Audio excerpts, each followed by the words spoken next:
ہمارا جو major problem یہ تھا کہ مابعد الطبیعت میٹافزکس اور ایپسٹمالوجی کتنی ریلیونٹ ہوتی ہے، کتنی سگنیفیکنٹ ہوتی ہے، کتنی امپورٹنٹ ہوتی ہے. اور پھر یہ بتایا کہ صرف یہ نہیں ہوتا کہ میٹافزکس یا کوئی اسٹرانگ میٹافزکس کو اختیار کر لے کر اس کی علمی توجیہ پیش کر دینے کے بعد کام ختم ہو جاتا ہے. کیوں؟ کیونکہ اگر آپ کسی چیز کی ریالٹی کو ریالٹی مان لیں اور ریالٹی کو ریالٹی ثابت کر دیں ایک علمیت کے ذریعے، تو یہ گارنٹی نہیں ہوتا کہ وہ علمیت اور وہ حقیقت قدر بھی اختیار کر جائیں گے آپ کی زندگی کے اندر. تو اقدار کی بحث کی کہ بھئی اقدار کوئی چیز قدر کیسے حاصل کرتی ہے، اور پھر یہ بتایا کہ اقدار کی ترتیب میں تاریخیت یا تاریخی عمل ایک بہت امپورٹنٹ کردار ادا کرتا ہے. یعنی کہ یہ کیسے ہوا کہ آپ کی تاریخی عمل کے نتیجے میں روایتی علمیت غیر معقول ہو گئی اور آپ کی جو روایتی علوم کے سورسز تھے ان کو آپ علم بھی مانتے ہو، ان کو آپ حقیقت بھی مانتے ہو، لیکن آپ اس کو وقت نہیں دیتے، قدر نہیں دیتے. قدر کی نظر سے آپ کسی دوسری علمیت کو دیتے ہو، قدر کسی دوسری حقیقتوں کو آپ قدر کی نظر سے دیکھتے ہو. وہ کہ آپ نے اپنی تصور حقیقت اور اپنی تصور علمیت کو رد نہیں کیا، لیکن اس کو ویلیو نہیں کرتے. تو یہ جو ویلیو کرتے ہیں کسی چیز کو اور ویلیو نہیں کرتے، تو جب آپ کسی چیز کو ویلیو کرتے ہیں تو آٹومیٹکلی آپ کسی چیز کو ڈس ویلیو بھی کرتے ہیں. یعنی کہ ویلیو کا پرابلم یہ ہے کہ وہ بائی پولر ہوتی ہے ہمیشہ. یعنی اگر میں کہتا ہوں کہ اسلامی اقدار کو میں قدر کی نظر سے دیکھتا ہوں، تو دیٹ وقت آپ یہ بھی کہتے ہیں کہ غیر اسلامی اقدار کو میں قدر کی نہیں بلکہ ڈس ویلیو کرتا ہوں. ڈس ویلیو کرتا ہوں کیوں؟ وہ کانٹرڈکٹ کرتا ہے اسلامک ویلیو. صحیح ہے؟ تو ڈس ویلیو. تو جب آپ کسی چیز کو ویلیو کرتے ہیں تو اس کا مطلب اس کے ساتھ ساتھ آپ کسی چیز کو ڈس ویلیو بھی کرتے ہیں. دونوں چیزیں برابر. تو یہ جو اقدار کی ترتیب اور اقدار میں تبدیلی جو ہوتی ہے اس میں تاریخی عمل جو ہے ایک کردار ادا کرتا ہے، بہت اہم کردار ادا کرتا ہے. اس وجہ سے ہم تاریخ کو پڑھ رہے ہیں، کیونکہ جو اصل جو میدان ہوتا ہے اقدار کی ترتیب کا، اس میں تاریخی عمل ایک بہت امپورٹنٹ رول پلے کرتا ہے. تاریخی جبر جو ہوتا ہے، تاریخی تناظر جو ہوتا ہے، وہ آپ کی اقدار کی ترتیب پر اثر انداز ہوتا ہے. ایک مطلب یہ جو گفتگو ہے طلبا بھی ہیں اور اس کو یہ گفتگو جو مطلب ہریانہ اس میں ہو رہی پیراڈائم ہے، اس کو آسان جگہ چھوٹی سی ایک مطلب آج ہی کا ایک واقعہ ہے جو بتا دوں. یعنی کہنا کیا چاہ رہے ہیں مجھے مطلب ہوتا یہ صاحب بھائی نے جو ابھی کہا کہ جب آپ کسی چیز کو ویلیو دیتے ہیں ایک چیز کو، تو کوئی اور جو چیز ہوتی ہے وہ ڈس ویلیو ہو جاتی ہے. ٹھیک ہے؟ یعنی مثال کے طور پر ہمارے یہاں یہ عمومی بحث ہوتی ہے کہ دین اور دنیا جو ہے ساتھ ساتھ جو ہے چل سکتے ہیں مطلب، اور یہ چلتے ہیں اور یہ ہوتا ہے مطلب ایسا نہیں ہوتا. یعنی میں آپ کو مطلب آج کا واقعہ بتا رہا ہوں، یہ صبح کا واقعہ ہے. مطلب یہ ہمارے کچھ عزیزوں میں جو انتقال ہوا، ان کے بچے کا 1 سال کا بچے کا اس کا انتقال ہو گیا.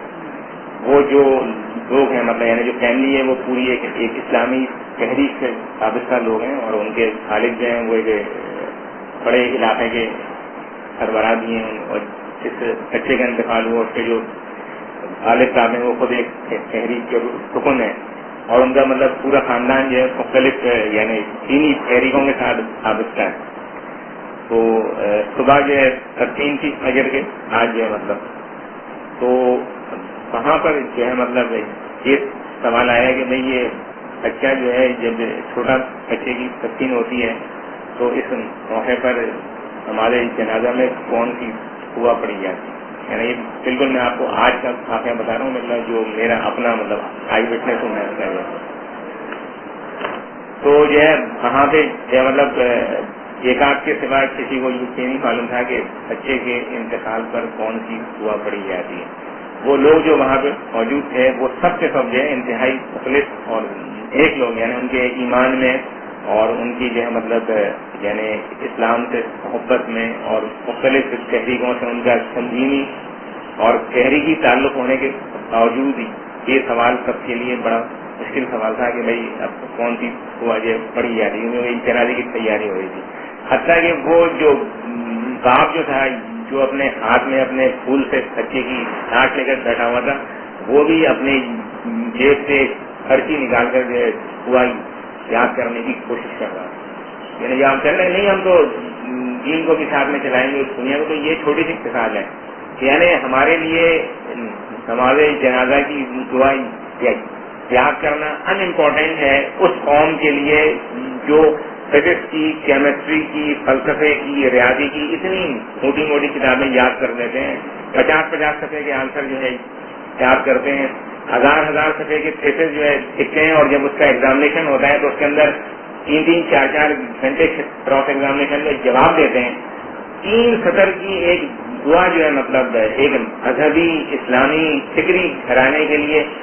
اچھا، اور ظاہر ہے کہ یہ مطلب ایونٹ ہو گیا، اس کو ظاہر کسی نے اس کو اس طریقے سے دیکھا نہیں، مطلب یعنی میں اس کو کس اینگل سے مطلب دیکھ رہا تھا، اور ظاہر ہے کہ وہ موقع بھی نہیں تھا کہ لوگوں کو صرف یہ ایسی کوئی بات کی جاتی جس سے ان کو تکلیف ہوتی مطلب. لیکن یہ کتنی بڑی تکلیف کی بات ہے کہ ایک باپ جو اپنے بچے کو تدفین کے لیے تجارت سے دین سے محبت کرتا ہے، وہ اس کی نماز جنازہ پڑھنے سے خاطر ہے. اور کے لیے تو یہ بات ہم بتائیں نا باپ رہے کہ جب آپ نے سیکولر ایجوکیشن کو سیکولر ہر چیز اسلامی، ہاں اس میں کوئی حرج نہیں، اس میں کوئی حرج نہیں، حرج یہ ہے کہ تم ایک مذہبی گھرانے کے آدمی ہو، کمیٹیڈ آدمی ہو، اسلامی تحریک سے تمہارا وابستہ ہے، اور جتنے بھی لوگ ہیں کسی کو وہاں پر جو ہے جنازے کی دعا نہیں آتی بچے کے جنازے کی جو ہے. اس لیے بچوں کا انتقال کم ہوتا ہے، مطلب ایک کا ہے نا. میں نے اپنی زندگی میں شاید تیسرے بچے کی ہماری جنازہ جو پڑھی ہے مطلب.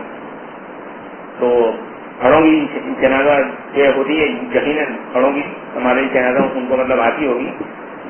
یہ جو ہے مطلب فرق ہوتا ہے کہ جب آپ کے اوپر ویلیو آپ کو لے لیتے ہیں تو ایک ویلیو ختم ہو جاتی ہے. ویلیو ریپلیس کرتے ہیں.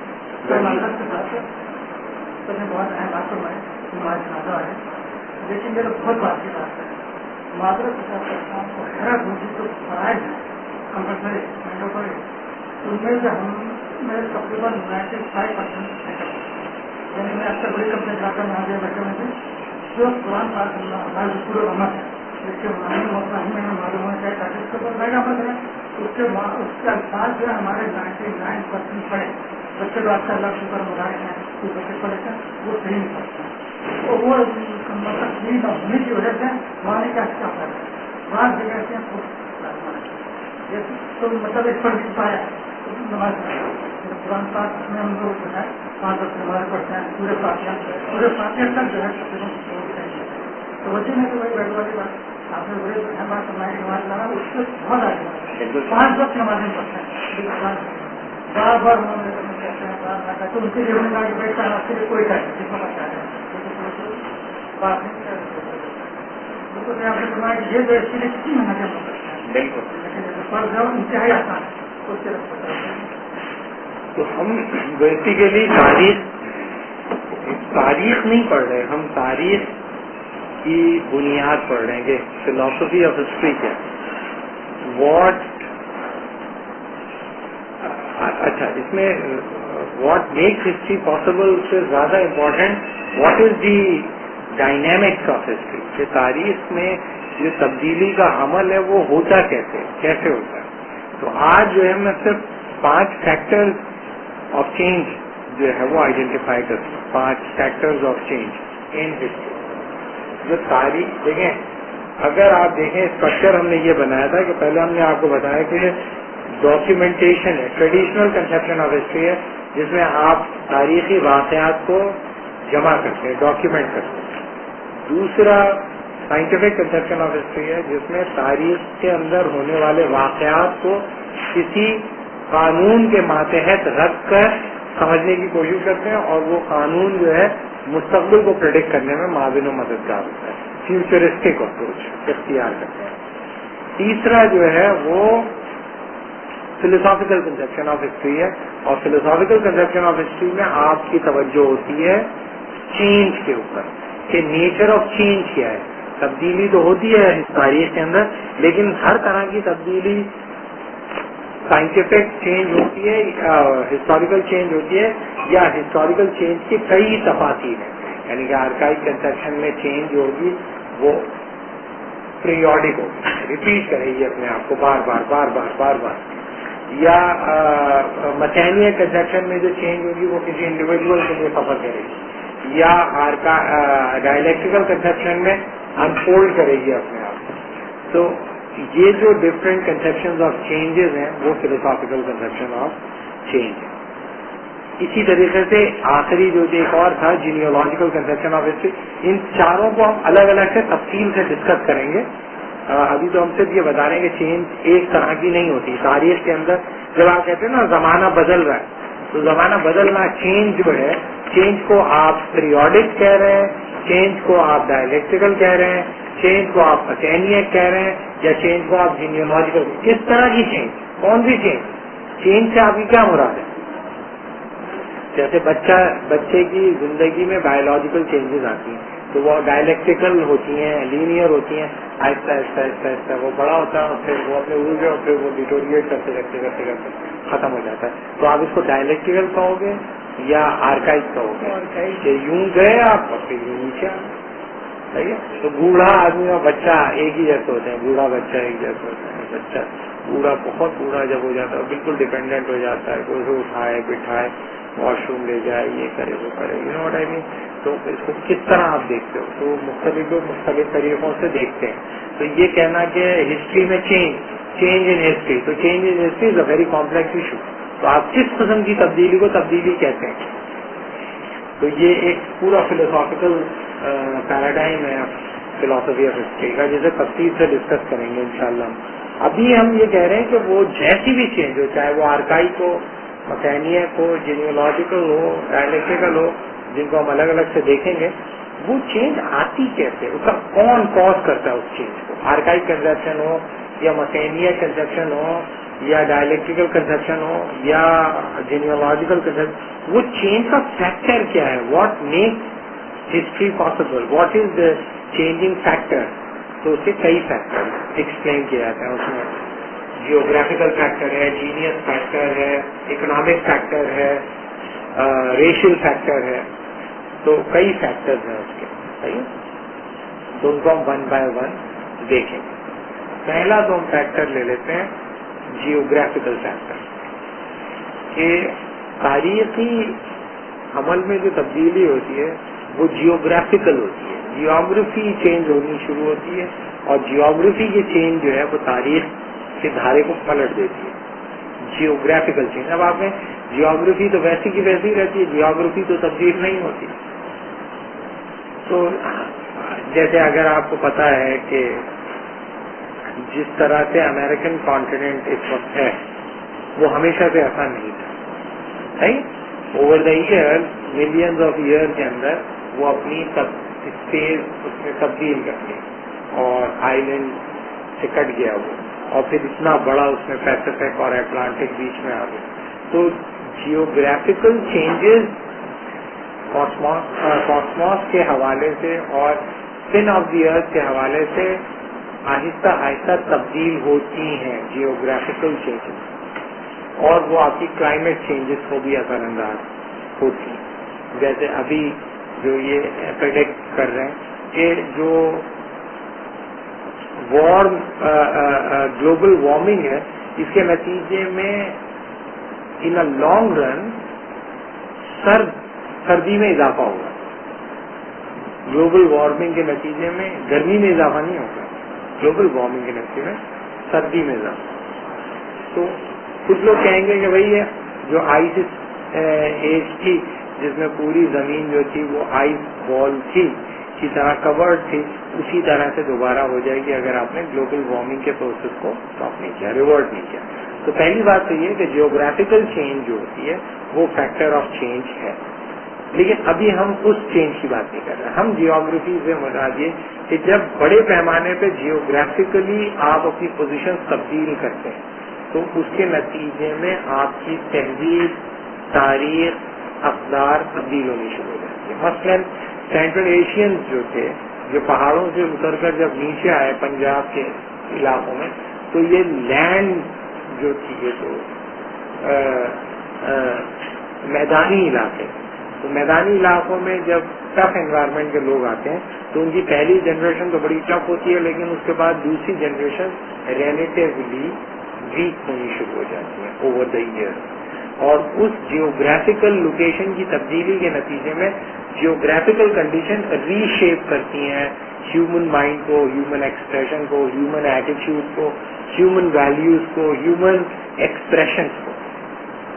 تو جیوگرافیکل کنڈیشن انسان کے مائنڈ کو، انسان کی باڈی کو اور ان اے لانگ رن اس کی ویلیو اسٹرکچر کو افیکٹ کرتے ہیں. ٹف انوائرمنٹ میں رہنے والے ٹف ہوتے ہیں فزیکلی بھی اور مینٹلی بھی ٹف ہوتے ہیں، اور انٹلیکچوئل پلین پر وہ اتنے اسٹرانگ نہیں ہوتے. بعض جیوگرافرز کا یہ خیال ہے کہ ایسا ہوتا ہے، اور ابن سینا کا بھی بقول ان کے یہ خیال ہے کہ جیوگرافی جو ہوتی ہے وہ تبدیل کرتی ہے. مثلا یہ کہ عربز کے مقابلے پر پرشینز کھڑے نہیں ہو سکتے. کیوں؟ کیونکہ عرب جس انوائرمنٹ میں رہتے ہیں بہت ٹف انوائرمنٹ ہوتا ہے، تو وہ جب آئے ان علاقوں کے اندر تو ان کو روکنا ممکن نہیں تھا. پرشینز کے لیے اتنے وہ جنگجو تھے جو بدو تھے صحراؤں میں رہنے والے، تو جب وہ میدانی علاقوں میں آئے تو وہ جہاں پہ پانی بھی ہے اور لینڈ بھی ہے اور درخت بھی ہے اور آرام کرنے کا بھی بڑا ٹائم ہے اور گھوڑوں کے لیے چرائے گاہیں، تو انہوں نے تو اس کو پورا رون ڈالا، تو مقابلہ نہیں کر سکتا. تو مطلب یہ کہ جو ٹف انوائرمنٹ کا ہوتا ہے اس کے لیے میدانی علاقوں کے لوگوں کا ان کو روکنا ممکن نہیں ہوتا. اسی طریقے سے جب یہ عباسیوں نے عیاشی وغیرہ شروع کر دی اور ان کے مقابلے پر تاتاری ہے، تو تاتاری جب چلتے تھے حملہ کرنے کے لیے تو وہ ایک ایک تاتاری 5 گھوڑوں کو لے کے چلتا تھا، اور جب وہ گھوڑا چل سکتا تھا تو اپنے گھوڑے پہ سے دوسرے گھوڑے اپنے گھوڑے کی یہاں پیٹھ کے اوپر سر کے نیچے وہ مارتا تھا اور خون پیچھتا تھا اس کا، اور گھوڑا تبدیل کر دیتا تھا اور اتنا ہی خون نکالتا تھا کہ وہ اوور ٹائم پیریڈ اس کو ریکور کر لیں، اور اس کے بعد دوسرے گھوڑے پہ اور اس کے بعد تیسرے گھوڑے پہ، اس کے بعد چوتھے گھوڑے پہ اور 5ویں گھوڑے پہ جنگ میں اتر جاتا. تو اگر آپ یہ سوچ رہے ہیں کہ اچھا ابھی تو وہ وہاں پر ہیں تو وہاں سے یہاں پہنچنے میں ان کو اتنے دن لگے، ہم تیار، وہ وقت ہی نہیں دیتے تھے، چشمے زدن میں حملہ آور ہوتے تھے، تو وہ تاتاریوں کا مقابلہ نہیں کر سکے، اندر گھس کے خلیفہ کو ختم کر دیا. تو بتانے کا مطلب یہ کہ جو ٹف انوائرمنٹ جب وہ آئے اس علاقے کے اندر تاتاری، تو ان کو روکنے کے لیے آپ کو تاتاریوں کی سطح کے لوگ چاہیے. لہذا تاتاریوں کس نے مار کے نہیں، تاتاریوں نے ہی مار کے نکالا جب وہ کنورٹ ہوتا ہے تو لوہے کو لوہا کاٹتا ہے. تو آپ مسئلہ یہ ہے کہ جیوگرافیکل فیکٹر جو ہوتا ہے بڑا امپورٹنٹ ہوتا ہے. جیسے آپ سب کانٹیننٹ کے اندر اگر دیکھیں تو سب کانٹیننٹ کے اندر جب انگریز آتے تھے سی ایس پی آفیسر جو کنٹرول کرتے تھے کالونیز کو، تو ان کی ایوریج ایج 48 سال ہوتی تھی. 48 سال میں مر جاتے تھے، سروائیو نہیں کر سکتے، اتنے ٹف انوائرمنٹ. ایک تو یہ کہ وہ آنےسٹ ہوتا تھا، وہ اس طرح کا ہمارے یہاں کے جو بدماش سی ایس پی آفیسر ہوتے ہیں اس طرح کا بد کردار نہیں ہوتا تھا، اس سے کردار کی سطح پر ان سے بہتر ہی ہوتا تھا.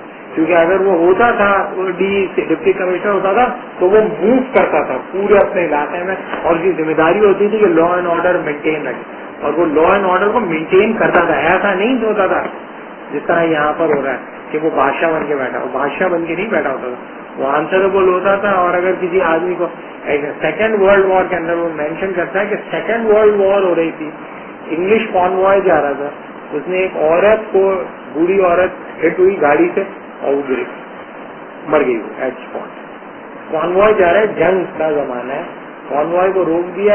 اس نے آ کر جو وہ تھا پٹیل، اس کو کہتے تھے پتہ نہیں کون سا پٹیل، وہ جو ایک، اس نے کہا کہ یہ انگلش لا یہ تھا کہ اگر کوئی آدمی ایٹ اسپاٹ مر جائے تو جب پہلے اس کی رپورٹ ہوگی اس وقت تک کوئی وٹنس وہاں سے ہٹے گی نہیں اور باڈی وہاں سے ہٹے گی نہیں. وہ آئے گا، وہ پہلے مینشن کرے گا، سب کی وہ کرے گا, اس کے بعد باڈی ہے.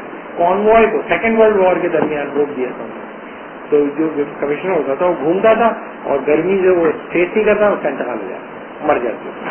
تو انہوں نے کہا ہے بھائی یہاں پر اگر آپ نے کی یہی حالت ہے تو آپ اپنا اقتدار مضبوط نہیں کر سکتے, لہذا آپ نے کیا کیا, آپ نے یہاں کے لوگ اپوائنٹ کرنے شروع, یہاں کے شاہ سے زیادہ شاہ کے وفادار, ہاں کالے انگریز آپ نے پیدا کرنے شروع کیے. کالے انگریز جو تھے وہ یہاں سے جاتے تھے ولایت, ہاں آپ نے دیکھا ہوگا, آپ مطالعہ پائی نہیں کوئی بھی اعلیٰ تعلیم حاصل کرنے ولایت روانہ ہوئے تھے. کون سی تعلیم حاصل کر کے آ رہے ہو بھائی, کون سی تعلیم حاصل کر کے آ رہے ہو تم, بہت سی تعلیم, تاکہ تم ان کو کنٹرول کر. اور آپ دیکھیں کہ وہ جو سی ایس پی آفیسر کی بریڈ پیدا ہوئی آج تک وہ اسی طرح بہیو کرے, آج تک اس کا ایٹیچیوڈ ان لوگوں کے ساتھ ایسی جیسے غلاموں کے ساتھ بہیو کرتے ہیں نا, بالکل ایگزیکٹلی وہی رویہ ان کا کہ غلاموں کے ساتھ بہیو کرتے ہیں. جس طرح غلام کو بہیو سے ڈیل کیا تھا اس طرح C S P officer deal کرتا ہے. اور جس طریقے سے اس زمانے کے لوگ ان کو آقاؤں کی طرح ڈیل کریں, آج بھی ڈپٹی کمشنر کو آقاؤں کی طرح ہی ٹریٹ کرتے ہیں. تو امپورٹنٹ بات یہ ہوتی ہے کہ جیوگرافی جو ہوتی ہے وہ بہت کچھ آپ کو نہیں کرنے دیتی اور بہت کچھ آپ کو کرنے دیتی ہے. مثلاً یہ کہ پشتون علاقوں کو انگریز کیپچر نہیں کر پائے. کیوں نہیں کر پائے؟ ایک نمبر 1 وہ بہت ٹف تھے, دیور دی ٹفسٹ فائٹر آن ارتھ, ٹفسٹ فائٹر ہیں وہ. کیونکہ وہ اتنا ٹف انوائرمنٹ رہتے ہیں, ان کو آپ شکست نہیں دے سکتے. دوسری خصوصیت یہ کہ دے ہیو لینڈ, ایسی لینڈ ہے جس میں آپ صدیوں لڑ سکتے ہو. آپ کو اپنے آپ کو ری اسٹرکچر کرنے کا موقع اویلیبل ہوتا ہے پہاڑوں کی وجہ سے. ہائیلی ایڈوانس ٹیکنالوجی میں بھی آپ ان کا مقابلہ کرنا مشکل ہوتا ہے. تو 18ویں صدی اور 17ویں صدی میں تو آپ کنسیو نہیں کر سکتے تھے کہ آپ ان کے ساتھ مقابلہ کریں. ابھی آپ اپاچی ہیلی کاپٹر اور انٹرنیشنل سیٹلائٹ کی بنیاد پر بھی آپ ان کو کنٹرول نہیں کر پا رہے. تو 18ویں صدی میں اور 17ویں صدی میں آپ کہاں سے ان کو کیپچر کرنا. لیکن سندھ میں ایسا نہیں ہوا. سندھ میں انڑ اور تالپور انہوں نے ریزسٹ کیا, بڑا ٹف ٹائم دیا انہوں نے انگریز, لیکن یہ پورے قبیلے قتل کر دیے انہوں نے, صاف کر دیے. کیوں؟ کیونکہ پہاڑی نہیں تھے, وہ لڑتے کیسے بیچارے. ایک تو وہ ریفرینڈم نہیں کر رہے تھے, اور نتیجہ یہ انڑ جو تھے وہ کرتے گوریلا وار لڑی انہوں نے انڑ سے. تو انڑ گوریلا اٹیک کر کے کچھوں میں نکل جاتے, کچے علاقے, تو ان کا نام ہی ڈاکو رکھ دیا. اور آپ یقین کریں کہ ابھی بھی اگر آپ کہیں کہ آپ کون سی سندھ کی کاسٹ سے بلانگ کرتے ہیں, اگر آپ کہیں میں انڑ ہوں تو لوگ کہیں ڈاکو ہے. حالانکہ انڑ نے انگریزوں کو بڑا ٹف ٹائم دیا, دیور فریڈم فائٹر, لیکن آپ نے ان کو ڈاکو کہا. کیوں؟ کیونکہ وہ چھپ جاتے تھے وہاں پر. اور اگر وہ ایک حکومت کو ناجائز سمجھتے ہیں, غاصب سمجھتے ہیں, ان کے بادشاہ کو مار کر وہاں پہ انگریز بیٹھ گئے, تو اگر ان کے کانوائے کو لوٹ لیتے ہیں تو ان کو آپ ڈاکو کہیں گے. وہ ڈاکو نہیں, لیکن ان کو ڈاکو سمجھا. تو جیوگرافیکل یعنی کہ آپ پنجاب کی لینڈ کے اندر انگریزوں کا مقابلہ نہیں کر سکتے تھے, لیکن بلوچ علاقوں کے اندر اور پشتون علاقوں کے اندر وہ نہیں کر سکتے. تو جیوگرافی بڑا امپورٹنٹ رول پلے کرتی ہے ہسٹوریکل ٹرانسفارمیشن کے پروسیس میں. جو آج کل جو پشتونوں کا پرابلم ہے پوری, یہ کیا مسئلہ ہے؟ پشتون جو ہے وہ پاکستان کی سوورینٹی اور پاکستان کی کمپوزیشن کا ایک بڑا امپورٹنٹ کمپوننٹ ہے. یہ جہاں پر بھی صوبہ ختم ہو رہا ہے اور صوبہ شروع ہو رہا ہے وہاں پر ہیں یہ بہت بڑی تعداد ہے. یعنی کہ بلوچ اور پشتون بیلٹ کے بیچ میں بہت بڑی تعداد ہے, سندھ اور بلوچستان کے بیچ میں یہ بہت بڑی تعداد ہے, پنجاب اور پشتون علاقوں کی بیلٹ کے اوپر یہ بہت بڑی تعداد ہے, سندھ اور پنجاب کے بارڈر کے اوپر یہ بہت بڑی تعداد ہے. تو یہ جوڑتے ہیں پورے پاکستان سے. تو اب ان کی جو دوسری بات یہ کہ چونکہ ٹف انوائرمنٹ میں رہتے ہیں, اسے کسی بھی جگہ پر یہ آباد ہو جاتے ہیں, ان کو پرابلم نہیں ہوتی. فزیکلی ٹف ہوتے ہیں, مینٹلی ٹف ہوتے ہیں, اور انوائرمنٹ کو اپنی مرضی پر ڈھالتے ہیں. تو چونکہ جس انوائرمنٹ میں وہ رہ کے آتے ہیں اس میں ان کو سروائیونگ کیپیسٹی ان کی بہت زیادہ ہوتی ہے. تو دوسرے لوگ جو کہ میدانی علاقوں کے ان سے ان کا مقابلہ نہیں کر سکتے فزیکل ٹفنس کی وجہ سے. تو کچھ لوگ یہ کہتے ہیں کہ جیوگرافی جو ہے, جیوگرافیکل پرٹیکولیرٹی, بہت امپورٹنٹ رول پلے کرتی ہے کسی قوم کے تاریخ میں امپورٹنٹ کردار ادا کرنے پر.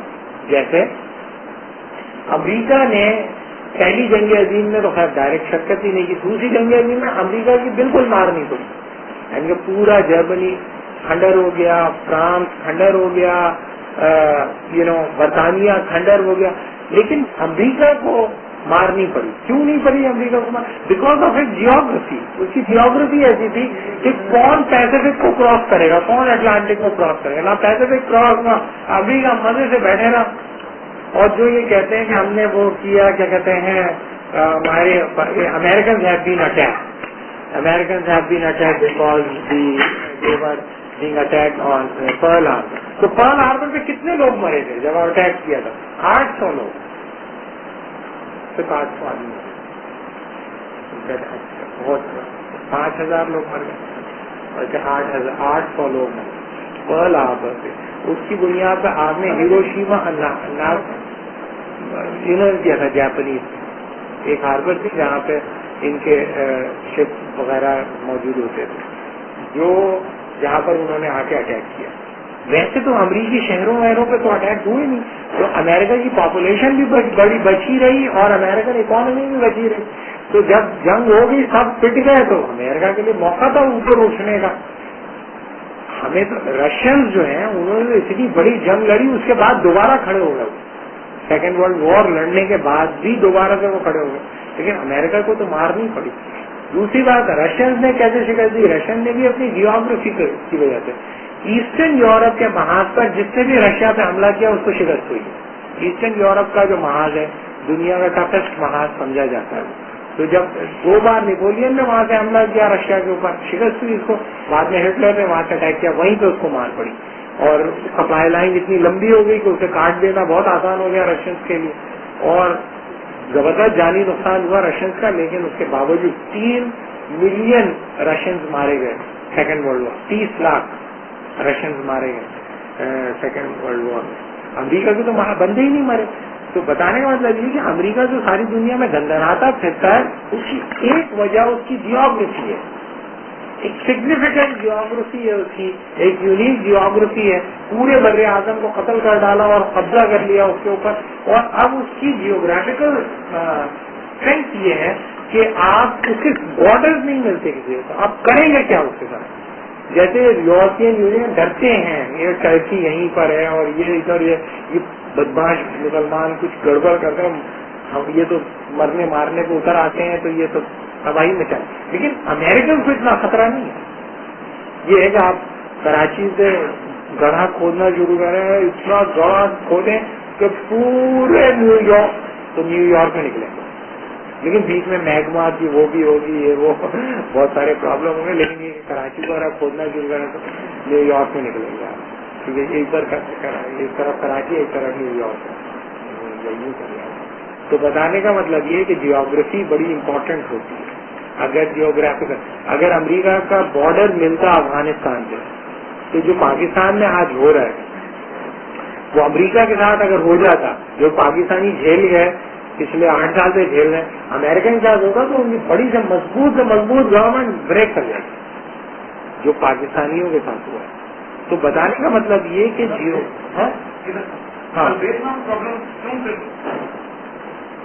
ویٹنامیز کی جیوگرافی, ویٹنامیز جو ہیں وہ ہائیلی وہ وڈز بہت زیادہ ہے, اور وہ کہاں سے گولی آئے, کہاں سے 5-5 فٹ کے 4-4 فٹ کے ویٹنامیز نے مار کے بھرکس نکال دیا امریکن کا. عراق میں آپ نہیں لڑ سکے. کیوں نہیں لڑ سکے؟ عراق میں میدان ہے بھائی, نہیں پہاڑی نہیں, کہاں لڑو گے تم. دوسرا انہوں نے یہ کیا کہ پہلے شیعہ سنی بائیفرکیشن کی, اور پھر شیعوں کو انہوں نے سپورٹ کر دیا اور کردوں کو اور سنیوں کو مار کے بھرکس نکال دیا. تو جو باس پارٹی تھی وہ بیسیکلی تو سوشلسٹ پارٹی بہت زیادہ تھے, تو پہلے وہ بائیفرکیشن کی اور سپورٹ کر دیا ان کو, تو ڈیوائڈ اینڈ رول کر دیا انہوں نے. کردوں سے ویسے ان کو پرابلم تھی, اور کرد جو تھے ظاہر ہے انہوں نے تو کروسیڈ میں بہت مارا. صلاح الدین ایوبی کرد تھا, تو کردوں سے سخت قسم کی نفرت ہے, اور کرد ہوتے بھی بڑے واریر ٹائپ کے, تو ان کو الگ رکھا, ان کو الگ رکھا. اور پہاڑ نہیں ہے, لڑو کہاں سے آپ؟ لڑنے کے لیے تو آپ کو اسٹریٹجک لوکیشن چاہیے ہوتی ہے. تو ویٹنامیز کے پاس اسٹریٹجک لوکیشن ایسی تھی کہ اندر گھس نہیں سکتے تھے, بہت بارود گرانے کے باوجود بھی وہ ختم نہیں کر سکے. رین فارسٹ ہے وہاں پہ, کیچڑ بہت ہوتا ہے, سروائیور کنڈیشن بہت ٹف ہے. ملٹری مین بھی انسان ہوتا ہے. ملٹری مین سولجر ڈیزرو سولجر. سولجر کے مقابلے میں اگر سولجر آتا ہے پھر پتہ چلتا ہے نا اصل ملا. لڑائی تو اس وقت ہوتی ہے جب سولجر کے مقابلے سولجر ہو. عراق میں سولجر تھے کہاں؟ کس نے لڑا سولجر؟ سولجر تو نہیں لڑے. سولجر تو بھاگ گئے کہیں ادھر ادھر غائب ہو گئے. کچھ سویلین لڑے, یہ وہ پڑا, اس میں کچھ سولجر بھی ہوں گے. تو اگر امریکہ کے مقابلے پہ جب سولجر آئے تب امریکہ نے کہا لڑا.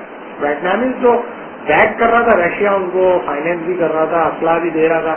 تو ان کو کس نے, عراقیوں کو نہ کسی نے اسلحہ دیا, نہ کسی نے سپورٹ کیا, کسی نے بھی نہیں کیا. بوسنیا کا شمس العلماء ایک کانفرنس میں تھا اور بہت سارے لوگ ہیں, اس کے فیملی کے 3-4 لوگ مارے گئے. تو اس نے کہا کہ بھئی یہ پوچھا ایک آدمی نے کہ یہ بوسنین کے ساتھ آؤٹ آف دا ریکارڈ اس سے پوچھا, ایسے ہی کھانے کے دوران. ایک نائجیرین تھا. اس نے کہا کہ یہ تم لوگوں کے ساتھ ایسا کیوں ہوا تم لوگوں کے ساتھ؟ تو آپ اس نے کیا جواب دیا؟ اس نے کہا ہمارے ساتھ یہ اس لیے ہوا کہ ہمارے برابر میں پاکستان نہیں تھا. تو کہ پاکستانی نہیں تھے ہمارے برابر. اگر ہمارے برابر پاکستانی ہوتے تو ہم 100 سال لڑتے. تو بتانے کا مطلب یہ ہوتا ہے کہ جیوگرافیکل آئسولیشن اور جیوگرافیکل لوکیشن جو ہوتی ہے بڑی امپورٹنٹ ہوتی ہے. کچھ لوگ یہ کہتے ہیں کہ بہت سارے تاریخی عمل نہیں ہو پاتے اگر وہ جیوگرافی نہ ہوتی, وہ جیوگرافیکل کنڈیشن بھی نہیں ہوتی تو یہ تاریخی عمل نہیں تھا. امریکہ اس طرح اگر یورپ میں ہوتا تو شاید امریکہ اس طرح ڈومینیٹ نہیں کر پاتا ہے جس طرح, یا امریکہ کی سرحدیں اگر مل رہی ہوتی مسلمان ریاستوں کے ساتھ تو اس کی انفلٹریشن بہت آسان ہوتی ہے اور بہت پرابلم کریٹ ہو جاتے ہیں. تو وہ اتنی ہائی پروفائل اور ہائی ہارس آف ایروگینس پہ جو بیٹھا ہوا ہے وہ یہ شاید یہ نہیں کر پاتا. تو بہت امپورٹنٹ چیز ہوتی ہے جیوگرافیکل کنڈیشن, اور جیوگرافی جو ہوتی ہے وہ تاریخ کے دھاروں کو پلٹ دیتی ہے. صحیح ہے. ہو سکتا ہے کہ 1000 سال بعد وہ ہوتے ہوتے امریکہ یہ آگے قریب آ کے لگ جائے کہیں ایران کے برابر, پھر دیکھ لیں گے. کب تک انتظار کریں. انڈیا کی سر انڈیا 2 ریاستیں ہیں چائنا کی دیکھے بیٹھا ہوا ہے 7 سسٹرز میں. تو جغرافی کے حساب سے تو وہ چائنا اس کو کر سکتا ہے, پکڑ سکتا ہے, دیکھ سکتا ہے, تو وہ کیوں نہیں لے پایا زیادہ پاورفل ہونے کے باوجود؟ مسئلہ یہ نہیں ہے. مسئلہ یہ ہے کہ آپ وہ لڑائی لڑنا چاہتے ہیں کہ نہیں لڑنا. وہ کیا بغیر لڑے یہ ان کو ہم ڈھیر کر لیں گے تو پھر بعض اوقات آپ کو جنگ لڑے بغیر آپ کی رشیا کو امریکہ نے حملہ کیا جائے لیکن وہ رشین ڈھیر ہو گئے امریکن کے سامنے. بعض ہو سکتا ہے چائنا کی کوئی اسٹریٹجی ہو امریکن انڈینس کے لیے تو وہ ان کو کنٹین کر لیں شاید اس میں. تو جیوگرافیکل جو آپ کی پوزیشن ہوتی ہے یا جیوگرافیکل ایج ہوتی ہے, یعنی پاکستان کو لوگ اگنور کیوں نہیں کر دیتے جس طرح سری لنکا کو. پاکستان کی جیوگرافیکل لوکیشن ایسی ہے کہ وہ اگنور نہیں ہو سکتا. پھر پاپولیشن بہت زیادہ ہے, پھر بڑے وائبرنٹ فارم ہے, یعنی کہ پتہ نہیں کیا کریں گے. وائبرنٹ بھی ہیں, ایگریسو بھی ہیں, انٹیلیجنٹ بھی ہیں, بریو بھی ہیں. تو وہ جیوگرافی اس کی ایسی ہے کہ اب انڈیا کچھ بھی کہتا ہے, جس طرح مشرف نے کہا تھا نا لے آف, پڑے رہو, ہم جا رہے ہیں, we are going in a big game, بڑے کھیل میں ہم جا رہے ہیں, شریک ہو رہے ہیں, اب تم پڑے رہو. تو اب اگر یہ بڑا گیم ایسا ہے جس کے اندر جو بھی داخل ہوتا ہے اس تک آتی ہے نا, پاکستان میں لوگ مر رہے ہیں کیوں, بڑے گیم میں چلا گیا نا پاکستان, بگ گیم میں. اب بگ گیم میں اگر ایران آتا ہے اور انڈیا آتا ہے تو ٹھیک ہے, پھر بگ گیم میں تم بھی آ جاؤ. جتنے مزے ہم لوگ کر رہے ہیں وہ لوگ بھی کریں گے, ماشاء اللہ سب مزے کریں گے. تو یہ بگ گیم کے اندر جب جاتے ہیں تو امریکہ لوگوں کو بگ گیم میں ڈال کے بیٹھا رہتا ہے وہاں پر because of his unique geography. اس کا کیا کریں آپ, آپ کیسے کیا کریں گے؟ یعنی کہ ملا عمر کیا کر سکتا تھا امریکہ کا جب وہ ان کے علاقوں پہ ڈیزی کٹر گرا رہا تھا؟ وہ کچھ کر ہی نہیں سکتا، کچھ کی جیوگرافی ایسی ہے. پھر جس جیوگرافی میں طالبان ہیں یا صدام تھا، وہ جیوگرافی کے اندر جو لوگ تھے اسپائن لیس تھے سب، جن کی اسپائن ہی نہیں تھی، کھڑے ہی نہیں ہو سکتے تھے وہ، تو وہ اس کو مل گئے. امریکہ کے قریب جو ہیں ان کو اگر آپ استعمال کرنا چاہیں وہ استعمال کبھی نہیں ہوں گے امریکہ کے خلاف. تو بتانے کا مطلب یہ کہ صرف وہ جیوگرافی نہیں جس میں وہ اسپیسیفکلی آپریٹ کر رہا ہے، بلکہ اس کی ایڈجسٹنٹ جیوگرافیز بھی امپورٹنٹ رول پلے کرتی ہیں ہسٹوریکل پروسیس کی کنٹینیویشن. تو تاریخ وہ نہیں ہوتی اگر تاریخ یہ جیوگرافی نہیں ہوتی، جیوگرافی کچھ اور ہوتی. اس میں سے جو برطانیہ کے معاملے میں بھی کیا کہتے ہیں کہ وہ آئی لینڈ کے اندر ہے، لیکن یہ کہ کہتے ہیں امریکہ اس کے ہاتھ سے نکلا، برطانیہ کے خود کے ہاتھ سے جو امریکہ نکلا 1776 میں، وہ کیوں نکلا؟ بیکاز اتنا لمبا تھا، وہ کہاں سے جاتی انگریز فوج؟ وہ انگریز فوج جو کہ وہاں پہ تھی امریکہ کے اندر، جو کہ بادشاہ کی ریپرزینٹیٹو کے طور پہ وہاں تھی، اتنی دور تھی وہ امریکہ سے کہ وہ سپلائی لائن ہی نہیں تھی اس کی، وہ کاٹ دی انہوں نے سپلائی لائن کاٹ دیا وہ. پھر انہوں نے فرانس کو ملا لیا، رشینس کو ملا، وہ جرمن کو ملا لیا، فرینچ کو ملا لیا اپنے ساتھ، اور وائٹ اور نان وائٹ کی ڈسٹنکشن لے کے کیپچر کر لیا امریکن فاؤنڈنگ فادر. تو جیوگرافی جو ہوتی ہے، اگر سپلائی لائن آپ نہیں کاٹ پاتے، قریب ہوتا برطانیہ امریکہ کے قریب ہی ہوتا تو امریکہ آزاد تھوڑی ہوتا، وہ مار مار کے گھٹے نکال دیتے سویلین سے، وہ لڑ تھوڑی سکتے تھے ان کے ساتھ. لیکن فوج کو لیے تو اتنی بڑی سپلائی، یا تو پھر آپ کو اتنی بڑی تعداد میں غدار اویلیبل ہو، جیسے کہ سب کانٹیننٹ میں غدار اویلیبل تھے انگریزوں کے لیے، اس لیے وہ آرام سے اتنی دور اتنی لمبی سپلائی لائن تھی ان کی، اور آپ سپلائی لائن نہیں کاٹ سکے. اور پورے برطانیہ کی جو پوری فوج تھی 55,000 فوج تھی پلاسی کے اندر جو صرف گھوڑے تھے، وہ آپ نہیں کاٹ سکے. وہ 2.5 لاکھ فوج جو تھی بغیر لڑے جو ہے وہ اس میں بادشاہ کو پکڑوا دیا. تو یا پھر اتنی بڑی تعداد میں غدار اویلیبل، ان کو غدار اویلیبل نہیں ہوئے تو وہ جیت گئے. جیسے بنیادی حوالے کے مطلب جغرافیائی تناظر جو ہے ظاہر کی اہمیت ہے، اور امریکہ کو اس کی وجہ سے ایک برتری حاصل ہے قدرتی طور پر. ایک صورت آج ہے برطانیہ کے ساتھ بھی گئی تو مطلب یہ کہ جب یہ صورتحال مختلف لوگوں کے سامنے ہے اور ہسٹوریکل کی کوئی ایسی چیز نہیں ہے، کوئی مطلب کوئی چھٹی ہوئی چیز ہو اور پہلی مرتبہ انتخاب ہو رہا ہو، تو اس صورت میں جو ہے مقابلے کا میدان جو ہے وہ صرف میدان جنگ ہے یا اس کے علاوہ بھی کوئی اور میدان ہو سکتا ہے؟ دیکھیں نا، جیسے ہم پہلے بھی بتا چکے ہیں کہ اگر ترجیحات کا تعین بھی صرف اسی کے حساب سے ہونا چاہیے. بالکل ایگزیکٹلی. مسئلہ یہ ہے کہ اگر آپ لڑنا چاہتے ہیں اور بہت سارے اور میدان بھی، آپ کو ضروری نہیں ہوتا کہ آپ یہ سمجھیں کہ کوئی آپ کو مار رہا ہے تو اس کو مارنے آپ بھی اس کو ماریں اسی طرح. آپ کسی اور چیز پہ ایسے حملہ کر سکتے ہیں جو کہ جس کے لیے آپ کو ٹیکنالوجی کی ضرورت نہیں ہے. بہت سارے ایسے دائرے ہیں جس میں آپ کامبیٹ کر سکتے ہیں، اور اس کامبیٹ کرنے کے لیے آپ کو بم دھماکے کرنے کی ضرورت نہیں ہے. آپ کو مور سویٹ ان پیس لیس بلڈ ان وار. آپ پرابلم یہ ہے کہ آپ نے پسینہ نہیں بہایا پچھلے 200 سال میں، آپ نے وہ کام نہیں کیا، لہذا جنگ میں آپ کا زیادہ خون بہتا ہے. یعنی آپ دیکھو عراق کے اندر آپ عجیب و غریب انہوں نے گوریلا وار لڑی. دنیا میں گوریلا وار جو ہوتی ہے اس کی نمایاں خصوصیت یہ ہوتی ہے کہ اس میں جو کمبیٹنٹ ہوتا ہے وہ بہت کم مارے جاتے ہیں.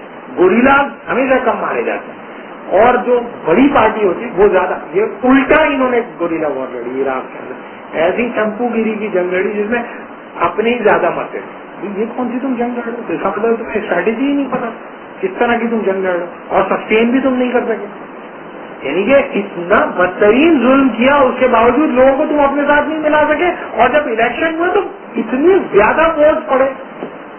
تو تم کہاں کیا کام کر رہے تھے بھائی؟ کیا تم بم دھماکے کر رہے تھے؟ گاڑیاں چھوڑ رہے ہو روڈوں کے اوپر، عام عراقی مر رہا ہے، عام عورتیں مر رہی ہیں، بچے مر رہے ہیں، مجلسوں میں لوگ مر رہے ہیں.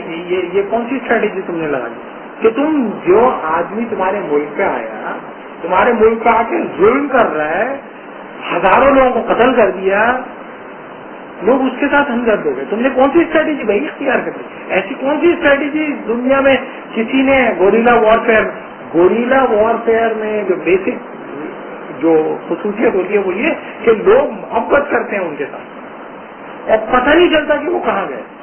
ہمیشہ جب بھی دنیا یہ عجیب و غریب ہم نے یہ دیکھا،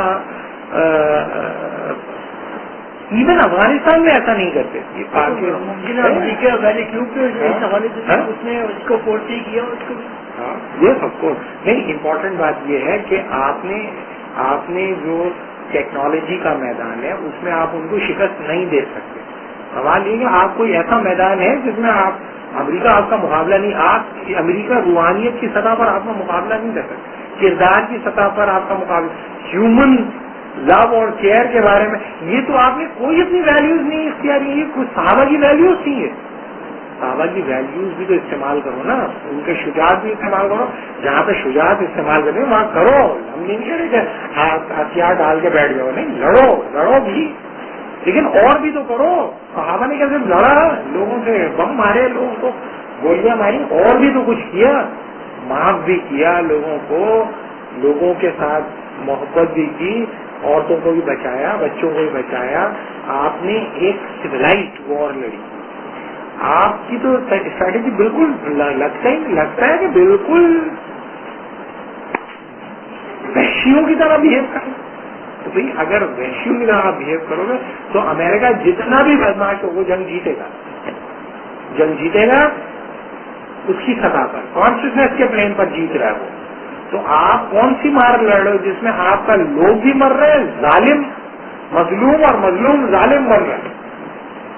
تو پرابلم یہ ہے کہ آپ جب یہ جو دنیا ہے وہ کنونشنل دنیا نہیں رہی، اس میں حکومت اوباما نہیں کرتا، ادارے حکومت کرتے ہیں. اب اگر ادارے حکومت کرتے ہیں تو کسی شخصیت کے پیچھے جا کر اس کو ڈسمینٹل کرنے کے نتیجے میں آپ جنگ نہیں جیتے. لوگ کیا کہتے تھے مشرف کو ہٹا دیا، کیا ختم ہو گیا، اس سے زیادہ بڑھ گیا ظلم آپ کے اوپر. تو وہ تو کم از کم اس کے اندر اسپائن تو تھی، ریڑھ کی ہڈی تو تھی اس کی. جب ان کو ڈانٹتا تھا تو ان کو بھی تو ڈانٹتا تھا، ادھر جانی بکتا ادھر تو اس کا تو ٹریڈ تھا نا، کریجس تھا وہ، تو کریجس بھی نہیں ہے. تو بتانے کا مطلب یہ ہے کہ بھائی آپ اسٹریٹجی تبدیل ہونی چاہیے اور آپ کو یہ دیکھنا چاہیے کہ آپ کس جیوگرافیکل لوکیشن پہ کھڑے ہو، کیا آپ کر رہے ہو، کیا کر سکتے ہو، کتنا کر سکتے ہو. یہ جو اسٹریٹجی ہے وہ تو ٹھیک نہیں ہے. آپ یعنی کہ ٹیکنالوجی کی سطح پر، کمپیوٹر کی سطح کے اوپر ایکسس کر سکتے ہو، انویٹ کر سکتے ہو، بہت کچھ کر سکتے ہو. لیکن اگر آپ یہ نہیں کرتے اور میدان آپ نے خالی چھوڑا ہوا ہے تو پھر تیار ہو. جیسے سر ہم دیکھتے ہیں کہ صحابہ اکرام اگرچہ عرب سے آئے تھے اور عرب افغانستان یا ہمارے ان علاقوں کی بنسبت دو ہے، یہاں زیادہ اسٹرانگ وہ لوگ عرب سے آئے تھے صحراؤں سے، لیکن یہاں آ کر پہاڑوں میں رہنے والوں کو انہوں نے شکست دی. ہم کہہ سکتے ہیں کہ ان کی جغرافیائی جو صورتحال تھی ان کے کام نہیں آئے، انہوں نے اپنی اسٹریٹجی کچھ اور اپنائی. بالکل صحیح بات ہے. اور ایسا نہیں ہوا کہ پہاڑوں کے اندر آپ کو شکست نہیں، پہاڑوں کے اندر اسٹریٹجی آپ کو شکست ہوئی. سکھوں نے آپ کو بالا کوٹ کے اندر آ کے شکست دی، آپ کے ہارٹ لینڈ کے اندر آ کر آپ کے بادشاہ کو قتل کر دیا.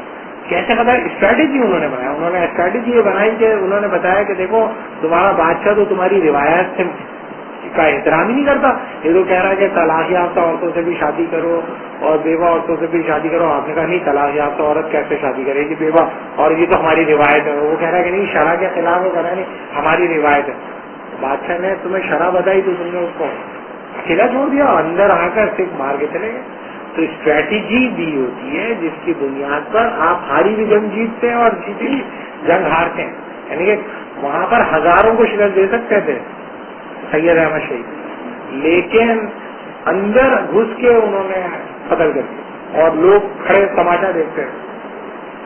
مدد نہیں کی بادشاہ جس آدمی نے شرع نافذ کی. یہیں پہ تو یہی تو بالا کوٹ ہے جس کو تم بولتے ہو